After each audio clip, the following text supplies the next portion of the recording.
नमस्कार आप सभी को। वीडियो वीडियो में आपका स्वागत है। हम जैसे कि मैंने पहले बताया था एपिडेमियोलॉजी की वीडियोस कर रहे हैं। पार्ट 2 आज हम डिस्कस करेंगे जो कि है डायनामिक्स ऑफ डिजीज़ ट्रांसमिशन। और मैं आपको बोलना चाहूँगी कि जो भी वीडियो देख रहे हैं, अगर आपको कुछ भी अपनी वैल्यू एडिशन लग रहा है या कुछ भी वीडियो में थोड़ा सा भी आपको बेनिफिट फील हो रहा है तो प्लीज़ आप चैनल को सब्सक्राइब कीजिए। और इस वीडियो के बाद हम एपिडेमियोलॉजी वाले पार्ट को भी थोड़ा होल्ड पे रखेंगे और अभी लगातार अगले आने वाले 10-15 दिन हम एमसीक्यूज़ की वीडियो डालेंगे, क्योंकि 17 सितंबर को नॉरसेट होने वाला है। तो जो बच्चे नॉरसेट की तैयारी कर रहे हैं उनके लिए एमसीक्यूज़ जो जनरली आस्क्ड हैं पिछले प्रीवियस ईयर्स के, वो हम डिस्कस करेंगे। आज हम अभी एपिडेमियोलॉजी का पार्ट 2 देख लेते हैं जो कि है डायनामिक्स ऑफ डिजीज़ ट्रांसमिशन। चलिए शुरुआत करते हैं। डायनामिक ऑफ डिजीज़ ट्रांसमिशन का मतलब है कि किसी भी बीमारी को होने के लिए किन किन फैक्टर्स की ज़रूरत होगी, क्या क्या वो चीज़ें होंगी जो कि एक बीमारी को कॉज करने में हेल्प करेंगी, बीइंग उसका इन्फेक्शियस एजेंट या फिर होस्ट के क्या फैक्टर्स होंगे। वो सारी चीज़ें जो होती हैं वो होता है डायनामिक्स ऑफ डिजीज़ ट्रांसमिशन। देखिए जैसे कि इन्फेक्शियस एजेंट क्या है, कहाँ पे वो ग्रो किया, क्या किस रूट से वो एग्ज़िट किया, जहाँ ग्रो किया था वहाँ से, कौन कौन से मोड थे उसके ट्रांसमिट होने के, कौन से मीडियम से उसने एंट्री की और कौन से उसके ससेप्टिबल होस्ट थे, ठीक है, कि जिनके शरीर में वो चला गया। एग्जाम्पल की हेल्प से आगे समझेंगे, ठीक है। तो इन्फेक्शियस एजेंट जो कि नाम से ही क्लियर है, क्या कौन होते हैं इन्फेक्शियस एजेंट, जो कि इन्फेक्शन कोज करते हैं। माइक्रो ऑर्गेनिज्म जो शरीर में इन्फेक्शन कोज करने की क्षमता रखते हैं वो होते हैं इन्फेक्शियस एजेंट। इन्फेक्शियस एजेंट के 3 तरीके की होती है उनकी power: infectivity, then pathogenicity and virulence. Infectivity का मतलब होता है कि कोई भी माइक्रो ऑर्गेनिज्म आपके शरीर में एंट्री करने की क्षमता रखता है आपको, तो वो क्या है, इन्फेक्टिविटी है वो उसकी, कि वो एंट्री कर गया है। पैथोजेनिसिटी है कि एंट्री करने के साथ साथ उसने क्या भी कर दिया है, डिजीज़ भी कॉज कर दी है। ज़रूरी नहीं होता कि हम हमेशा संक्रमित होते हैं और हमें डिजीज़ होती है, ठीक है। मतलब कई बार पैथोजन हमारे शरीर में इन्फेक्शियस एजेंट प्रेजेंट होता है, इन्फेक्टिव होते हैं हम, लेकिन वो हमें डिजीज़ के कोई साइन एंड सिम्टम्स नहीं आते, तो वो क्या होती है, इन्फेक्टिविटी होती है। अगर डिजीज़ के साइन एंड सिम्टम्स भी आने लग जाते हैं तो वो क्या होती है, पैथोजेनिसिटी होती है। और वायरलेंस होता है, अगर मैं वायरलेंस की बात करूँ तो वायरलेंस होता है फैटिलिटी, कि डिजीज़ कितनी सीवियर हुई, फेटल हुई, कितनी जानलेवा हुई, ख़तरनाक हुई, ये सारी चीज़ें होती हैं वायरलेंस। तो ये इन्फेक्शियस एजेंट की 3 चीज़ें, इनके डिफरेंस आप समझ लीजिए। इन्फेक्टिविटी का मतलब है कि शरीर में तो आ गया है इन्फेक्शियस एजेंट, इन्फेक्ट भी कर दिया है, लेकिन ज़रूरी नहीं है क्या हो, डिजीज़ हो। अगर डिजीज़ हो गई तो वो क्या हो जाएगी, उसकी पैथोजेनिसिटी हो जाएगी। और डिजीज़ अगर भयंकर स्टेज तक पहुंच गई तो वो क्या हो जाएगा, उसका वायरलेंस हो जाएगा। देन दूसरा है सोर्स और रिजर्वॉयर। रिजर्वॉयर का मतलब क्या होता है कि कहाँ पे वो ग्रो कर रहा है। माइक्रो ऑर्गेनिज्म या इन्फेक्शियस एजेंट, उसको ग्रो करने के लिए भी जगह चाहिए होती है, ठीक है। तो वो कहाँ पे ग्रो कर रहा है, उसको सोर्स क्या है, वो किसी पर्सन में ग्रो कर रहा है, एनिमल में ग्रो कर रहा है, किसी ऑब्जेक्ट पे ग्रो कर रहा है, तो वो क्या होता है, उसका सोर्स होता है या रिजर्वॉयर होता है। कि एनी पर्सन, एनिमल, प्लांट हो गया, सॉइल हो गया, इन्फेक्शियस एजेंट जहाँ पे नॉर्मली रहता है, मल्टीप्लाई करता है और रिप्रोड्यूस करता है और इतना सशक्त बन जाता है कि वो इन्फेक्शन कोज करने के लायक हो जाता है, तो वो होता है हमारा रिजर्वॉयर। रिजर्वॉयर 3 तरीके के होते हैं, या तो वो ह्यूमन में ग्रो कर सकता है, या वो एनिमल्स में ग्रो कर सकता है, या वो नॉन लिविंग थिंग्स पे ग्रो कर सकता है। जैसे ह्यूमन रिजर्वॉयर, अगर मैं ह्यूमन रिजर्वॉयर की बात करूँ आदमी के अंदर, तो वो 2 तरीके के हो सकते हैं, या तो वो केस हो सकता है या वो कैरियर हो सकता है, ठीक है। रिजर्वॉयर के अंदर होने के साथ साथ केस का क्या मतलब है, मैंने बताया था। केस वो होते हैं जिनको खुद बीमारी होती है, कैरियर वो होते हैं जिनके अंदर तो होता है इन्फेक्शियस एजेंट लेकिन उनको बीमारी नहीं होती है। तो आगे केस भी अलग अलग पार्ट में डिवाइड होते हैं और कैरियर भी, ये एक डिवीजन है। जैसे केस क्लिनिकल होते हैं, सब clinical, latent infection, primary case, index case, secondary case, आगे हम देखेंगे क्या होता है। कैरियर मैंने बताया, कैरियर क्या होता है कि जिसके अंदर इन्फेक्शियस एजेंट होता है वो दूसरों को स्प्रेड करता है। तो वो भी कई तरीके के होते हैं, टाइप के हिसाब से, ड्यूरेशन के हिसाब से या पोर्टल ऑफ एग्जिट के हिसाब से कैरियर्स होते हैं। केस मैंने बताया था कि पर्सन जो पॉपुलेशन का स्टडी ग्रुप है, अंडर इन्वेस्टिगेशन है, जिसको बीमारी है, वो होते हैं केस। द क्लिनिकल इलनेस में बी माइल्ड और मॉडरेट, सीवियर और fatal. Epidemiologically mild cases are more important source of infection. देखिए केसेस को क्या हो सकता है, जो जिनको बीमारी है उनको बीमारी किस हद तक हो सकती है, या तो बहुत माइल्ड हो सकती है या फिर बहुत ही सीवियर, मॉडरेट, किसी भी कंसिस्टेंसी की वो बीमारी हो सकती है। एपिडेमियोलॉजी के हिसाब से जिनको बीमारी बहुत माइल्ड है वो बहुत खतरनाक होते हैं। क्यों? क्योंकि वो एक जगह टिक के नहीं बैठते, इधर उधर घूमते रहते हैं और दूसरों को स्प्रेड करते हैं। बल्कि जो जिनको काफ़ी हद तक बीमारी है वो तो क्या हो जाएंगे, बेड से कन्फाइंड हो जाते हैं, तो वो जो फैलने वाला चीज़ है वो कम हो जाती है उस केस में। बल्कि जो माइल्ड केसेस हैं वो ज़्यादा खतरनाक होते हैं और एपिडेमियोलॉजिस्ट जो होते हैं उन्हीं केस पे ज़्यादा फोकस करते हैं, क्योंकि वो इधर उधर घूमते हैं और दूसरों को भी स्प्रेड ज़्यादा करते हैं। ठीक है। देन सब क्लिनिकल केसेस, सब क्लिनिकल केसेस होते हैं जो मिस्ड केस हैं, इनएपरेंट, जो दिखाई नहीं देते हैं। ठीक है, ये इन्वायरमेंट को और ज़्यादा कंटेमिनेट करते हैं। देखिए ये वाले फिगर से समझिए आप, ये होता है आइसबर्ग ऑफ डिजीज़, इसको बोलते हैं आइसबर्ग ऑफ डिजीज़। आइसबर्ग क्या है, ये वाला पार्ट। तो आइसबर्ग ऑफ डिजीज़ का मतलब है कि केसेस जो होते हैं, ये वाले केसेस तो कैसे क्लिनिकल केसेस हैं, है ना, जो दिखाई दे रहे हैं, तो ये थोड़े होते हैं नंबर में, और जो नीचे होते हैं बहुत ज़्यादा बड़ा होता है जो कि हमें दिखाई ही नहीं देते हैं, वो होते हैं हमारे हिडन केसेस और मिस्ड केसेस।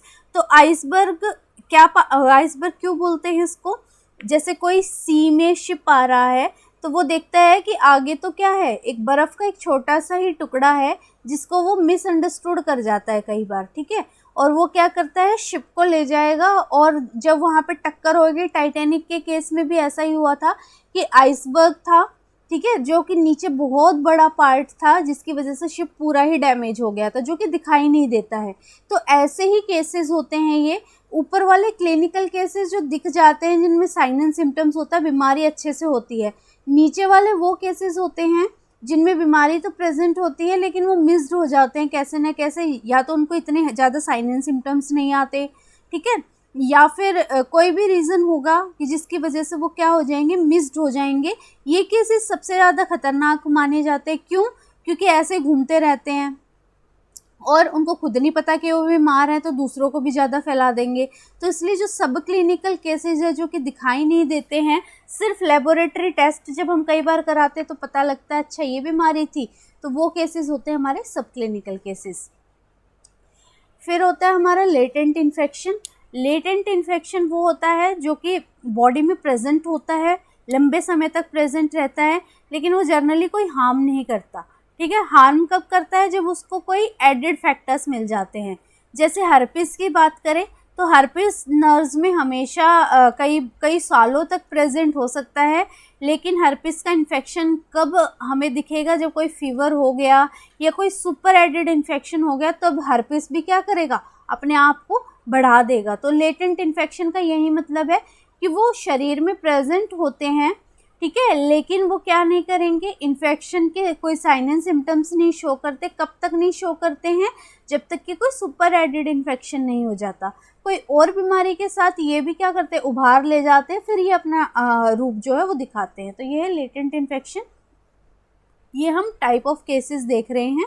हमने देखा क्लिनिकल केसेस, सब क्लिनिकल केसेस क्या होते हैं, ठीक है, और उसके बाद इंडेक्स केस। इंडेक्स केस होता है जो कि अगर मैं एपिडेमिक वाली कंडीशन की बात करूं, उस कंडीशन में होता है इंडेक्स केस।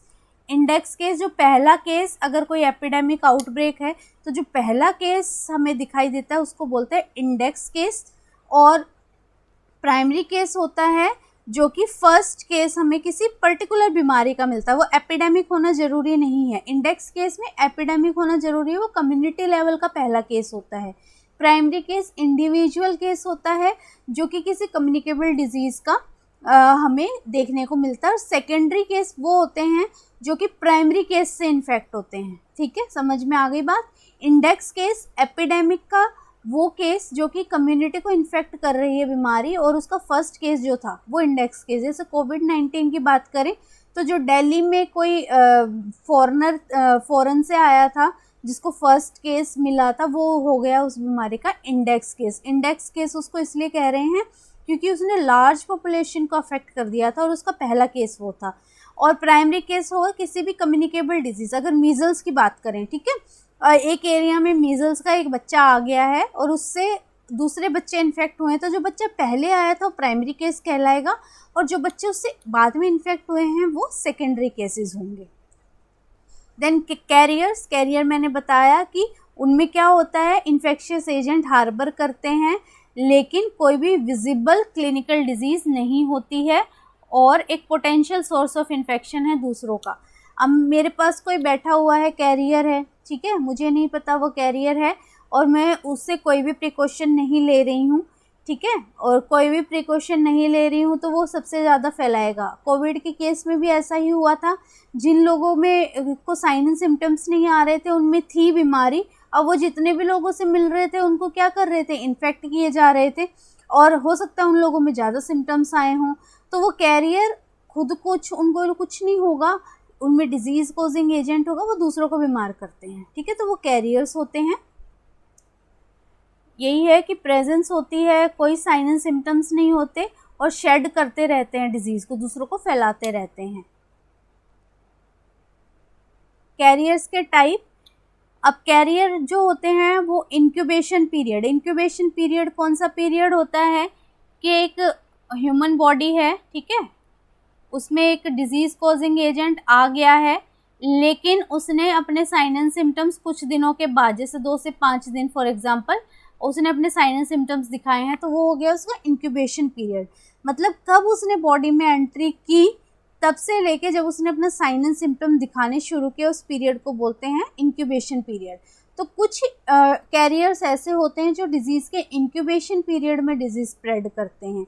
फिर होते हैं सब क्लिनिकल प्रोड्रोमल पीरियड, जिसमें अर्ली साइन एंड सिम्टम्स में करते हैं, कुछ इलनेस पीरियड में करते हैं जब डिजीज़ अपने पूरे उभार पे होती है, कुछ कन्वल्जेंट में करते हैं। कन्वल्जेंट वो पीरियड होता है जब ठीक हो जाते हैं हम, लेकिन ठीक होने के बाद भी क्या करते रहते हैं हम, डिजीज़ कॉजिंग एजेंट के एजेंट बने रहते हैं, ठीक है। सबसे मोस्ट कॉमन इसमें टाइफाइड में होता है कन्वल्जेंट कैरियर्स।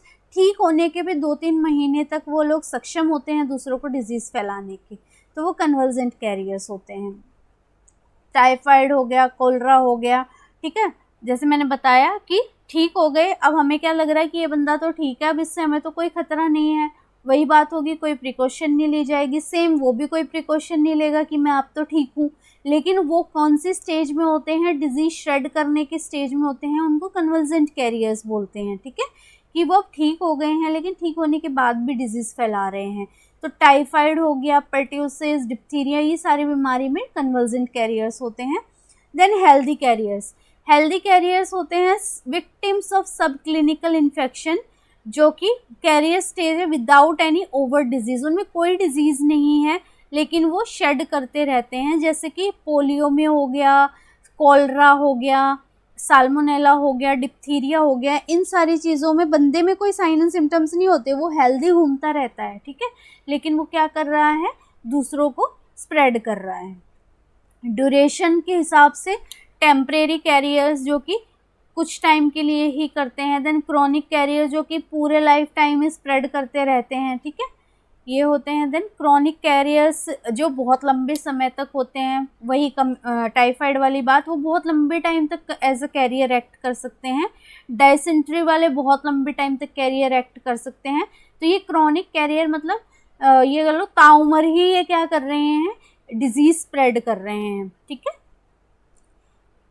टाइफाइड मैरी मैंने पहले भी एग्जाम्पल में बताया था कि वो एक कुक थी और क्या थी वो, एक एसिम्प्टोमेटिक कैरियर थी। अपने खाना बनाने से उसने बहुत सारे लोगों को टाइफाइड किया, जिसमें से कुछ लोगों की डेथ भी हो गई, लेकिन उसको कभी भी कोई सिम्टम्स नहीं आए। तो वो एक क्रोनिक कैरियर के रूप में थी और एसिम्प्टोमेटिक कैरियर थी, इसी से इसका नाम टाइफाइड पड़ा था बीमारी का, ठीक है, क्योंकि उसका नाम टाइफाइड मैरी पड़ा बाद में, ठीक है। Then portal of exit. Portal of exit का मतलब है कि रिजर्वोयर जहाँ पे ग्रो किया वहाँ से किस रूट में उसने एग्जिट किया। जैसे अगर वो ह्यूमन बॉडी में ही ग्रो किया तो ह्यूमन बॉडी से वो कौन कौन से रूट से निकला ताकि वो दूसरे ससेप्टेबल होस्ट तक पहुंचा। जैसे respiratory carrier, example influenza. Influenza के केस में क्या होंगे कैरियर्स, रेस्पिरेटरी कैरियर होगा, ठीक है, कि वो रेस्पिरेटरी रूट से क्या कर रहा है, एग्जिट कर रहा है, तो वो पोर्टल ऑफ एग्जिट हो गया उसका। देन टाइफॉइड कोलरा में क्या होगा, उसका फीकल कैरियर होंगे वो, कि वो इंटेस्टाइनल रूट से एग्जिट कर रहे हैं, फीकस के द्वारा एग्जिट कर रहे हैं। देन हेपेटाइटिस बी, HIV, इसमें क्या होंगे, ब्लड कैरियर्स होंगे। मतलब समझे कि कौन सा रूट है रिजर्वोयर में जहाँ पे वो पनप गया है, वहाँ से एग्जिट करने का उसका क्या रूट है, वो हो गया पोर्टल ऑफ एग्जिट। फिर वो एनिमल रिजर्वोयर कि एनिमल्स में ग्रो कर रहा है, वो कौन कौन से होते हैं, जैसे रेबीज हो गया, लेशमेनियासिस हो गया, ये सारे क्या होंगे, एनिमल रिजर्वोयर कि एनिमल के अंदर ग्रो किया है वो। देन नॉन लिविंग थिंग, सबसे मेन एग्जांपल क्या है इसका, टेटनस। टेटनस कहाँ, सॉइल में ग्रो होता है, तो वो क्या हो गया, वो नॉन लिविंग थिंग में ग्रो कर रहा है, जो कि है सॉइल। या फिर हुकवॉर्म वगैरह इन्फेक्शन, वो भी नॉन लिविंग थिंग्स में ग्रो करते हैं सॉइल वगैरह में, तो वो उनका रिजर्वोयर हो गया कि वहाँ पे वो ग्रो कर रहे हैं। पोर्टल ऑफ एग्जिट मैंने बता दिया कि किस रूट से वो एग्जिट कर रहे हैं। देन है मोड ऑफ ट्रांसमिशन। अब क्या हुआ, कोई इन्फेक्शियस एजेंट भी हो गया, अब वो कहीं पे ग्रो भी कर गया, अब वो किसी न किसी रूट से बाहर भी निकल गया, बाहर तो निकल गया, अब अगली बॉडी में प्रवेश करने के लिए उसको कोई मोड चाहिए ना, तो वो होगा मोड ऑफ ट्रांसमिशन। अब वो डायरेक्ट भी हो सकता है, इनडायरेक्ट भी हो सकता है। डायरेक्ट में क्या हो सकता है, छींक मारी, ड्रॉपलेट इन्फेक्शन हो गया, ठीक है, कोई कट लग गया, सॉइल से कॉन्टेक्ट हुआ, सीधा उसके शरीर में एंट्री कर गया। और कोई वर्टिकल ट्रांसमिशन, प्लेसेंटा से मम्मी से बच्चे को ट्रांसमिशन हो गया, वो क्या हो गया, डायरेक्ट हो गया। अब इनडायरेक्ट में क्या हो सकता है, व्हीकल से हो सकता है, कोई ऑब्जेक्ट फोमाइट से हो सकता है, अनक्लीन हैंड से हो सकता है, ये वाली चीज़ें जो है इनडायरेक्ट ट्रांसमिशन में आती हैं। जैसे डायरेक्ट में क्या है कि स्किन टू स्किन कांटेक्ट है, म्यूकोसा से कांटेक्ट हो गया, जैसे सेक्सुअल इंटरकोर्स है, HIV फैलता है, डायरेक्ट हो गया। ये सारी चीज़ें जो कि डायरेक्ट कांटेक्ट से आ रही है, स्केबीज है, STDs हैं, लेप्रेसी है, ये क्या है, डायरेक्ट कांटेक्ट से फैलने वाली चीज़ें हैं। देन ड्रॉपलेट स्प्रेड, जो मैंने बताया कि स्नीज कर दिया ये वो, तो वो ड्रॉपलेट स्प्रेड हो जाता है कि छींक मार दी है, और वो ड्रॉपलेट इतने माइन्यूट थे कि वो अगले बंदे ने डायरेक्ट इनहेल कर लिए हैं, तो वो है direct transmission.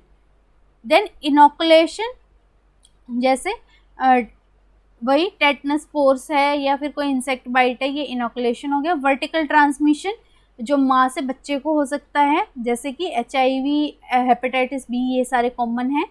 Then vehicle born, जो इनडायरेक्ट है, उसमें क्या हो सकता है कि फूड ये किसी ब्लड से जो है HIV फैल रहा है, वो डायरेक्ट तो नहीं है, वो इनडायरेक्ट ट्रांसमिशन है कि किसी और सोर्स से वो हमारे ब्लड में आ गया है, ठीक है।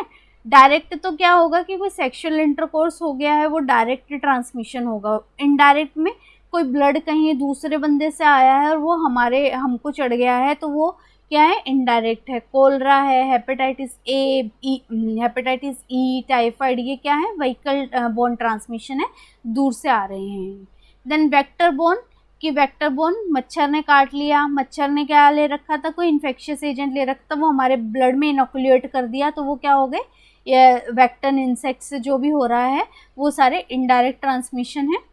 देन ये लाइम्स डिजीज़ है, स्क्रब टाइफस है, ये सारे होते हैं इनडायरेक्ट ट्रांसमिशन। फोमाइट्स क्या होते हैं, जो कि कंटेमिनेटेड नॉन लिविंग थिंग्स होते हैं। जनरली जो पेशेंट्स वगैरह हैं, उनके बर्तन हैं, उनको यूज़ करने से, उनको टच करने से जो इन्फेक्शन हो रहा है, वो सारे होते हैं फोमाइट बोर्न, जो कि इनडायरेक्ट मोड है, जैसे डिप्थीरिया, इन्फ्लुएंजा, स्केबीज, ये सारे इन सब चीज़ों से फैल सकता है। देन पोर्टल ऑफ एंट्री, अब ये तो क्या था कि किस मोड में वो ट्रांसमिट हुआ है, अब ट्रांसमिट होने के बाद उसको क्या होना है, अगली बॉडी में एंट्री भी करनी है। अब एंट्री किस किस रूट से कर सकता है, रेस्पिरेटरी से कर सकता है, इनहेलेशन से, फीको-ओरल रूट से कर सकता है, सेक्सुअल कॉन्टेक्ट से हो सकता है, या फिर स्किन टू स्किन ब्रेक से हो सकता है। फिर किसको होगा, जो ससेप्टेबल होस्ट होंगे, ठीक है, ससेप्टेबल होस्ट जो होंगे उनको ही होगा। ससेप्टेबल होस्ट क्या कौन हो सकते हैं, कैंसर पेशेंट जिनकी इम्यूनिटी बहुत लो होती है, ठीक है, एचआईवी पेशेंट्स, इन्फेंट्स, एल्डरली, या फिर जो स्टेरॉयड ले रहे हैं। मतलब बेसिक कॉन्सेप्ट क्या है कि जिनकी इम्यूनिटी कम है उनको ही ये इन्फेक्शन होगा। ऑब्लिगेट होस्ट, ससेप्टेबल होस्ट के बाद ऑब्लिगेट होस्ट कौन होते हैं, जब मैन जो है ओनली होस्ट होता है, जैसे मीजल्स सिर्फ आदमी को ही होगा, इंसानों को ही होगा, तो वो क्या होते हैं, ऑब्लिगेट होस्ट होते हैं। सिर्फ आदमी जो जहाँ पे मैन अफेक्ट होंगे वो होते हैं obligate host. Then primary host जो होंगे, प्राइमरी होस्ट होते हैं जहाँ पे वो अपनी मैच्योरिटी को क्या करते हैं कि मैच्योर हो जाते हैं, उसके बाद इन्फेक्शन जो है जो पास ऑन करते हैं, ठीक है। सेकेंडरी होस्ट होते हैं जहाँ पैरासाइट अपनी एसेक्सुअल स्टेट में होता है, वो होते हैं सेकेंडरी होस्ट। प्राइमरी होस्ट में वो अपनी सेक्सुअल स्टेज में होता है। तो ये सारा जो मैंने बताया ये था बेसिकली कि कैसे डिजीज़ ट्रांसमिशन होता है। तो सबसे पहले मैंने बताया कि डिजीज़ ट्रांसमिशन होने के लिए क्या होना चाहिए, सबसे पहले तो क्या होना चाहिए, इन्फेक्शियस एजेंट होना चाहिए कोई भी, है ना। इन्फेक्शियस एजेंट होगा तो इन्फेक्शियस एजेंट क्या करेगा, कहीं पे ग्रो करने के लिए उसको जगह चाहिए, तो वो क्या होगा, रिजर्वोयर होगा। अब ग्रो तो हो गया, ग्रो होने के बाद क्या होगा कि रिजर्वोयर हो गया है, रिजर्वोयर होने के बाद उसको क्या चाहिए, पोर्टल ऑफ एग्जिट चाहिए कि वो उस बॉडी से कैसे एग्जिट कर रहा है, ठीक है, पोर्टल ऑफ एग्जिट, कि वो रिजर्वोयर से कैसे एग्जिट कर रहा है। अब रिजर्वोयर से एग्जिट तो हो गया, लेकिन उसको कुछ ना कुछ साधन तो चाहिए दूसरी बॉडी में एंटर करने के लिए, तो वो क्या हो गया, मोड ऑफ ट्रांसमिशन हो गया। मोड ऑफ ट्रांसमिशन के बाद पोर्टल ऑफ एंट्री, कि वो कौन से सोर्स से किस तरीके से एंटर कर रहा है, वो क्या हो सकता है, रेस्पिरेटरी हो सकता है। पोर्टल ऑफ एग्जिट भी वही है ना, कि वो या तो रेस्पिरेटरी रूट से निकल रहा है या फीको-ओरल रूट से निकल रहा है। पोर्टल ऑफ एग्जिट भी, एंट्री भी वही है, एग्जिट भी वही है, ठीक है। और फिर क्या, किसको, सबको तो नहीं होगा, किसको हो जाएंगे बीमारी, जो कि होगा ससेप्टेबल होस्ट। तो ये सारा था डायनामिक्स ऑफ डिजीज़ ट्रांसमिशन, कि किस तरीके से डिजीज़ का आगे आगे प्रोसीड होती है। तो अगर आपको वीडियो पसंद आई है तो आप सब्सक्राइब कर दीजिए चैनल। जैसे कि मैंने बताया, अब हम अगली वीडियोस अगले 10-12 दिन के लिए जो है MCQs डिस्कस करेंगे। तो जो बच्चे पेपर देने वाले हैं नोट सेट का, वो चैनल से जुड़े रहिए, और हो सकेगा तो लाइव सेशन भी रखेंगे MCQs का, ताकि जो क्वेरीज़ हैं वो लाइव सेशन में ही जो है उनको सोल्व किया जा सके।